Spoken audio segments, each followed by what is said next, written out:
Glad to be here today. Anyone glad to be here? I'm glad to be here.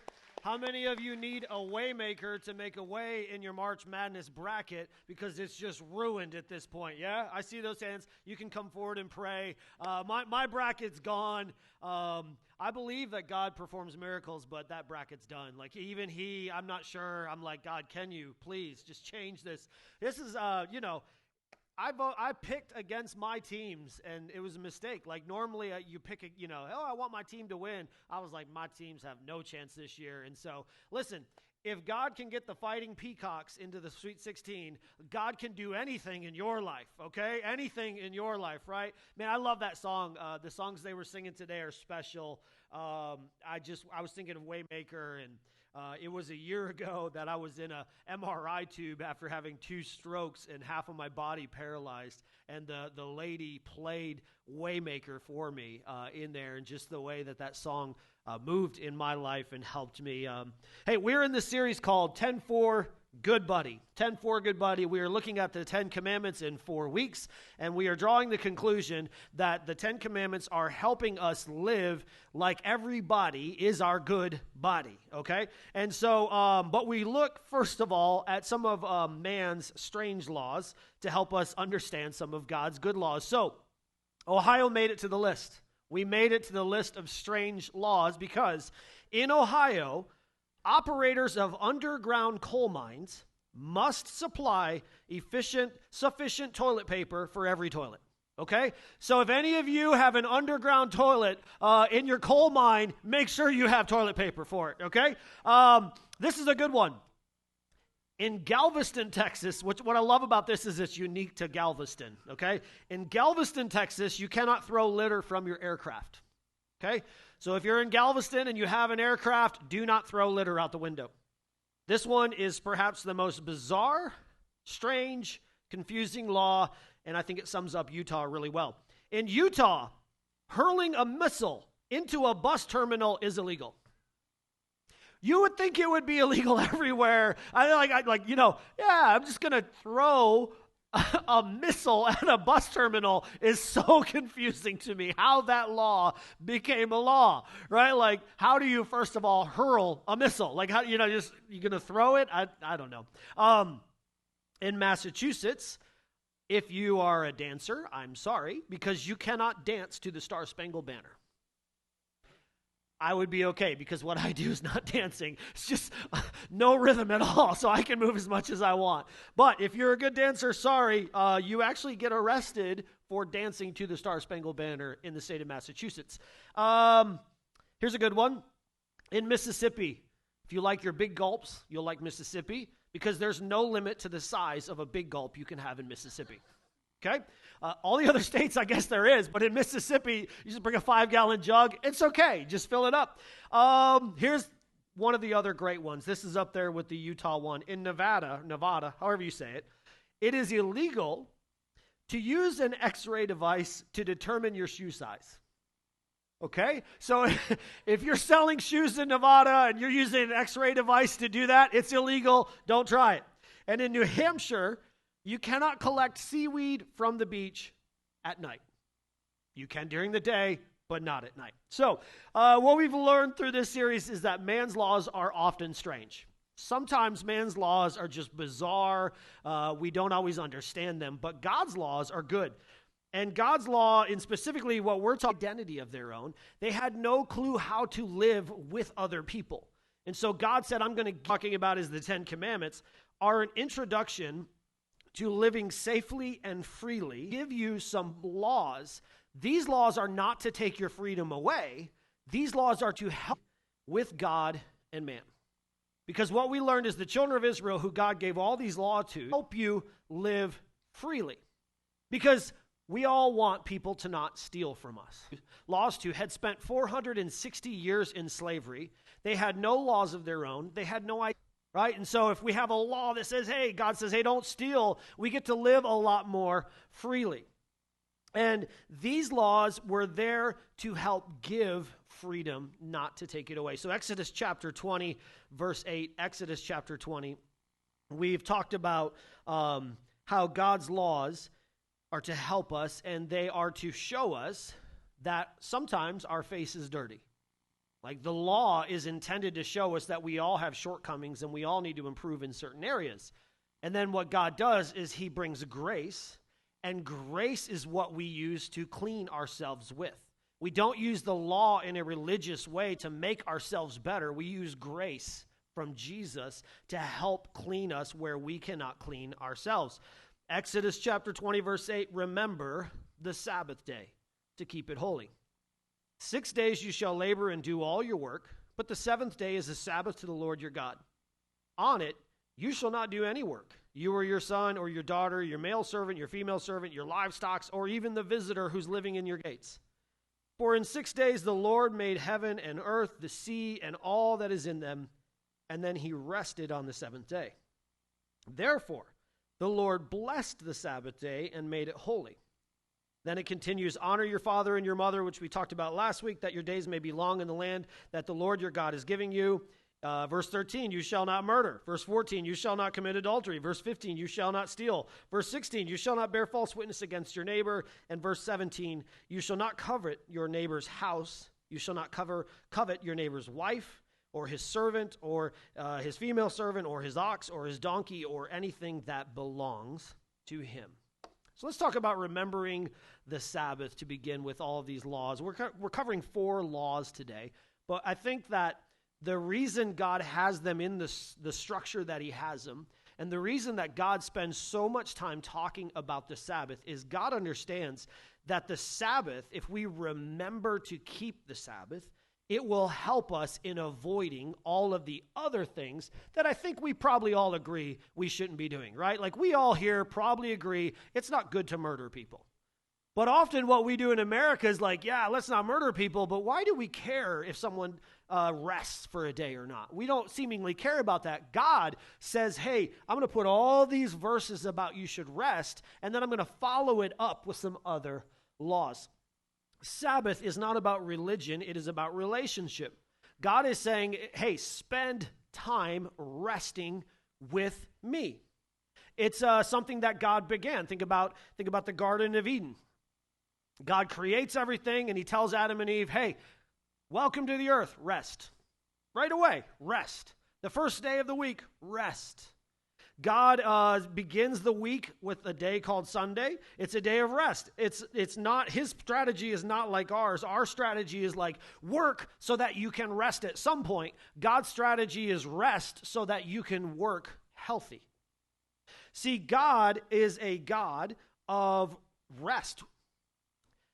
Think about it this way. Like we often say in our culture, like, well, I can't take a day off because if I take a day off, my world is going to fall apart.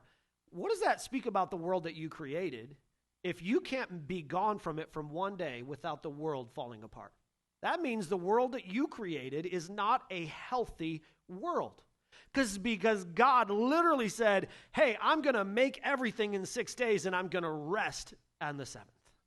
Think about God. I mean, he's this creator, right? And he creates everything, and we believe God is all powerful. So he doesn't have to rest because he's just exhausted.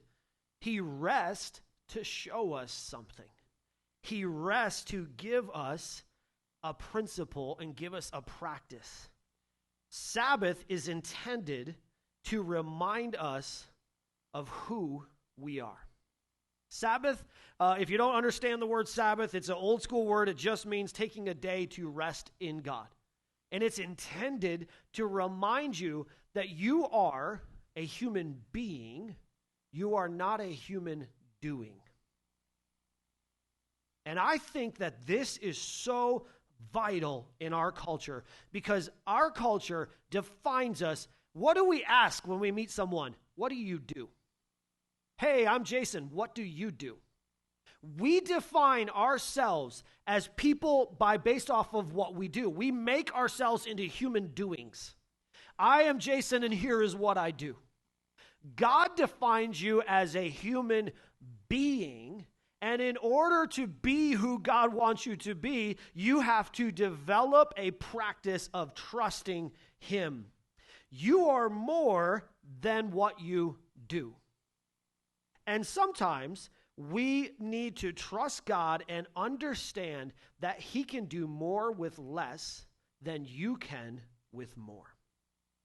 This is what the Sabbath is all about. It's trusting that God can do more while you are resting than you can while you are working. It's trusting that, hey, if you take designated time every week and say, I'm going to be at rest, that you are trusting that God will do more while you are resting than you ever could while you are grinding. But here in America, we don't like that. See, I think a lot of us wouldn't follow Jesus if he was on the earth today because we wouldn't respect him because of the way he lived, because we're so locked up in grinding hustle culture. I mean, think about Jesus for a second. Think about how Jesus begins his earthly ministry. If Jesus came to you and said, hey, I got 3.5 years and I have to change the history of all of the world, you would say, hey, I would say, all right, we got to get you in front of people. We got to get you on an itinerary, 14-hour days. We got to get you going. We got this many people. We're going to meet each day. Jesus is like, hey, you know how I'm going to change the world? I'm going to begin my earthly ministry by hanging out at a wedding and drinking some wine. And we would be like, are you kidding me? You're going to start your earthly ministry by resting? Jesus is like, yeah, I'm gonna go to a wedding and have fun and hang out with some of my friends, and that's how I'm going to begin everything. Oh, okay, so let's get you start telling people about who you are.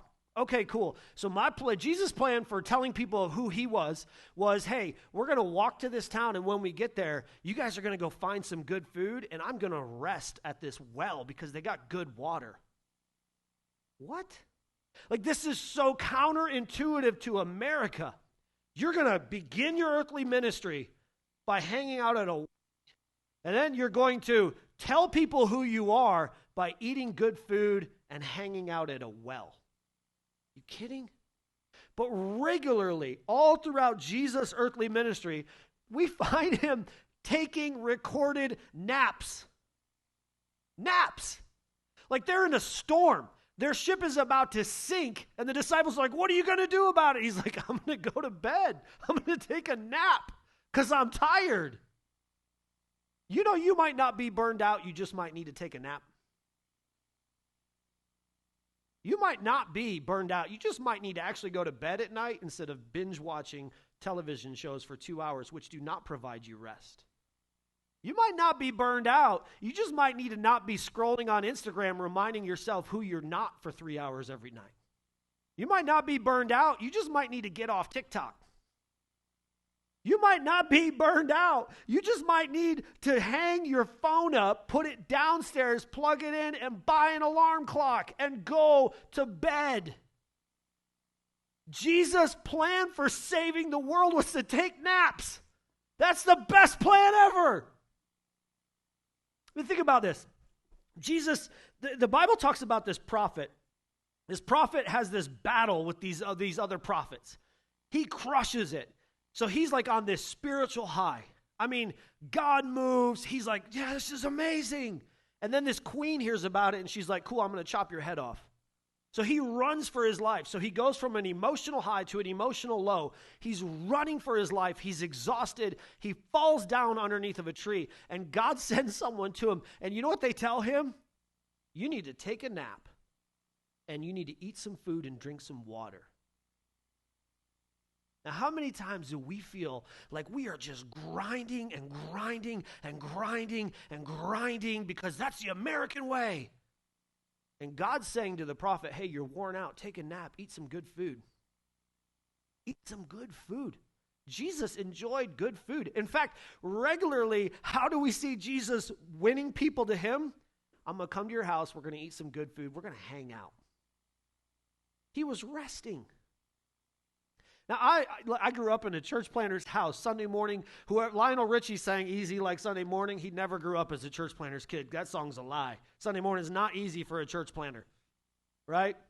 So what we have to do in our life is figure out another time to get some rest.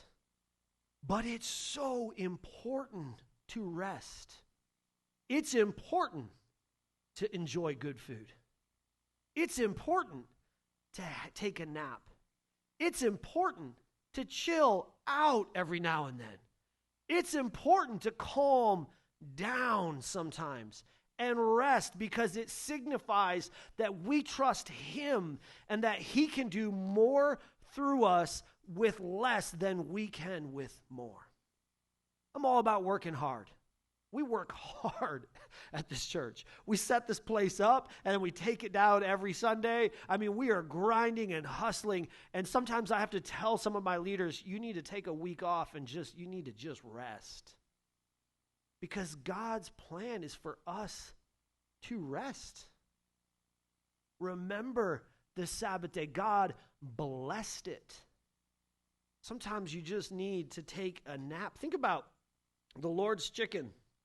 Y'all know what the Lord's chicken is? Chick-fil-A? Their calories don't count. Their eternal calories, they don't count.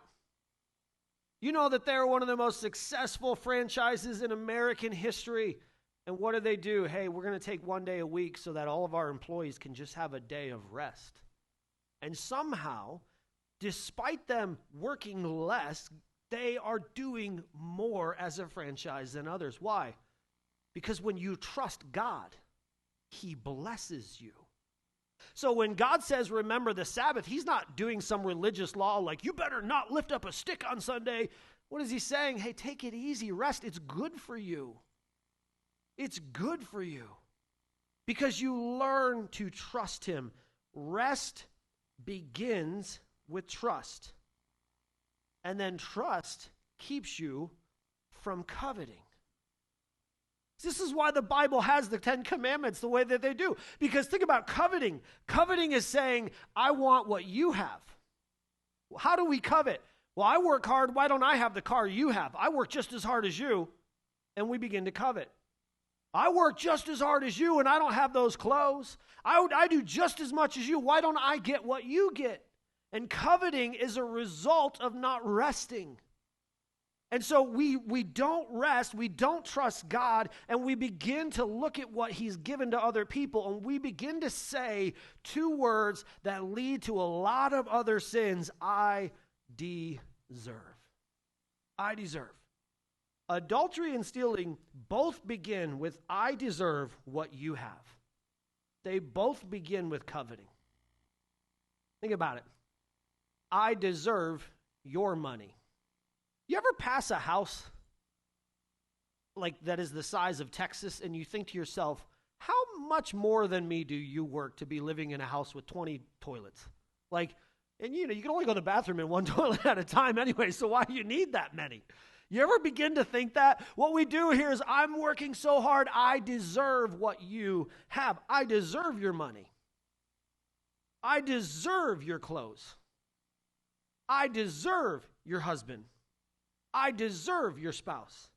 I deserve someone who listens to me like he listens to her, and so I'm going to pursue him even though he's married to her because I deserve it. And this begins because we don't trust God. I deserve someone who values me like that your spouse values you. This is why God places coveting in there with adultery and stealing, because coveting leads to those things. When we refuse to rest, we begin to think, why don't I have what you have? And when we begin to think, why don't I have what you have, we begin to think, I deserve what you have. And when we begin to think, I deserve what you have, we begin to think it's okay to take what belongs to somebody else. So when God says, remember the Sabbath, he is preventing us from falling into sins that none of us want to fall into. And he's saying, hey, if you just rest and trust me, you won't fall into these things. So, how do we keep from falling into these things? We rest and we trust God, and then we put locks in our life. See, if you, in our neighborhood last year, some kids came in and they robbed like 30 cars and they stole our van because we didn't have the door locked. Right? So in our life, if we don't want someone to steal, and if we don't want to be guilty of stealing, what do? We put some locks in our hearts and in our minds. You need locks in your life. Locks are a good thing. When you have children, you lock the door. Like in our case, Isla is now old enough and big enough she can get out of the house quicker than I can. so we have to lock the door to keep her safe. Locks are things that are meant to keep you safe. They're things that are stopping you from things that may not be sin, but they're not smart. Locks help you avoid not only the sin, but the situation that leads to you sinning. So here's some good locks in our life. Don't spend long amounts of quality time with someone who is not your spouse. It's not a sin to hang out with someone. It's just not smart. Don't complain about your spouse to your friend who is in the opposite sex. It's not a sin to complain about your spouse to someone, but it's not smart to do it. Don't be in regular communication with someone who is your friend, but is not your spouse. Don't, if you're a Christian, this is the one that so many of us get guilty of, don't disciple someone who isn't the same sex as you. Like, oh, I just disciple her. Bad idea. Bad idea. Don't use what you have to get the attention of someone who doesn't married to you. Don't be more complimentary of someone more than you are your spouse. Don't spend your evenings on social media comparing your spouse to other people's snapshots of their life.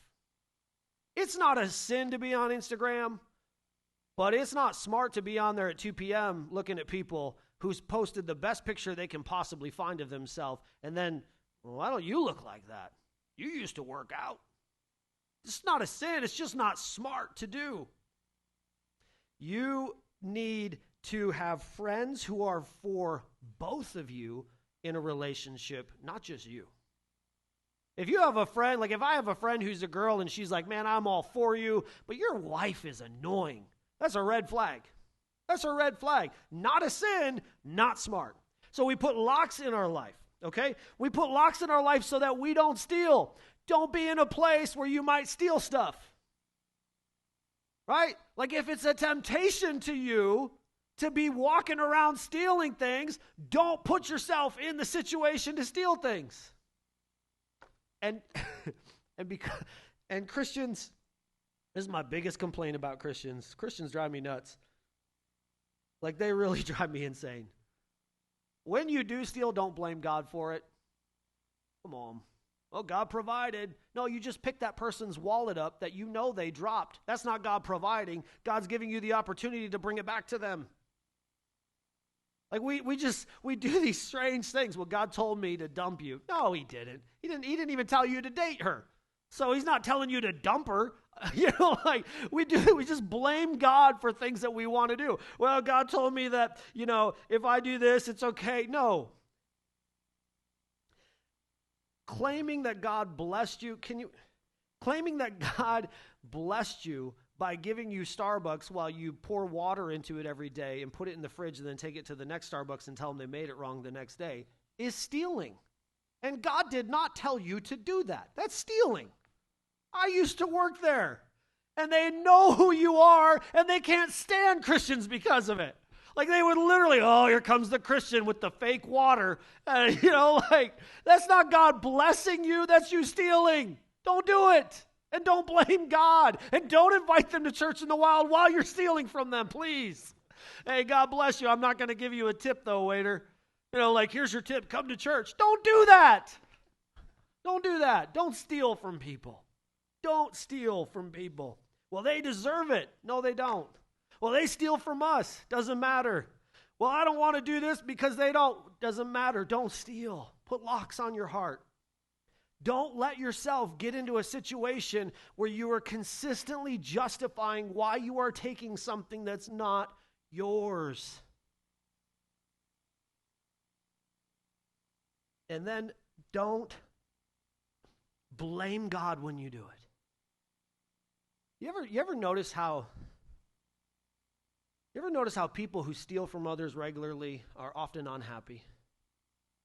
But have you ever met an angry, generous person? You ever met someone who's like, I'm so mad that I just gave this guy 30% of a tip instead of 20%. I'm ticked off. No. Why? Because being generous is good. It shows again that I trust God with less. And when I trust God with less, he'll do more with it than I ever could. Sometimes you got all them temptations running through your head, you just need to take a nap. Remember the Sabbath day. Keep it holy, God says. It's blessed. It's a blessed day. The nap that your crazy uncle's judging you for taking once a week is blessed, is good. Find a time and a place to rest in God. And can I tell you, distractions are not rest. Worship team, you can come up here. Prayer team, you guys can come up. Distractions are not rest. Binge watching television and calling it rest is not rest. Your soul needs Jesus. He alone provides you rest. I'm so guilty. I am so guilty of this. I so often try to make a distraction into rest. Well, I'll just play Call of Duty and I'll feel better. Maybe, but it's a distraction. My soul craves God.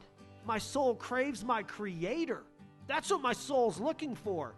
My soul is longing for the Garden of Eden.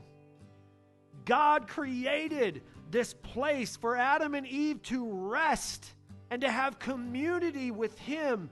And then the world was broken apart by sin. And my soul and your soul is longing to go back to the garden. It's longing for the rest that we find in God.